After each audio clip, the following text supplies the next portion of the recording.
game. Hello everybody, this is Alfred Shaker, the lead programmer on the blockchain action role-playing game project.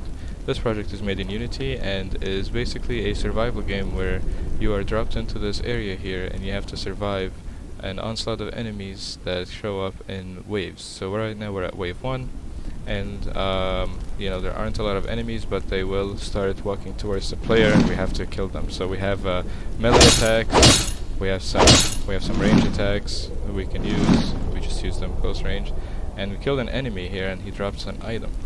So we pick up the item here. We got a long staff that's gonna increase our magic damage, and that green object there was a health upgrade too, so we're gonna pick that up here, get some health and mana upgrades. So the point is to survive as long as you can in these waves, and kill the enemies to get the items that they drop.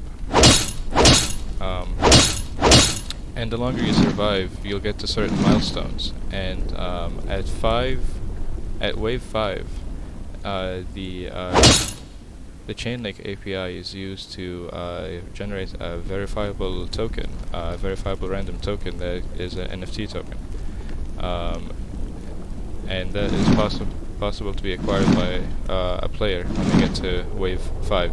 At wave 3, we actually have this power up that spawns here, so we're going to go ahead and pick that up. We're going to try and go around these enemies, try and survive here until wave 5 so we can see if we get the legendary drop for the NFT or if we don't. That's completely based on chance, so we're gonna go ahead and go into the portal that was up here that will take us to the room that will spawn the object. And it's wave 5. We're gonna go ahead and pick up these power-ups. We just gained some health and mana. We're gonna go into this room here. Unfortunately, it looks like we just got a random green item, and not a which was just chainmail, and not the legendary NFT. But yeah, that's the game. And if I was lucky, I would have gotten that legendary and the NFT drop through the Chainlink randomization.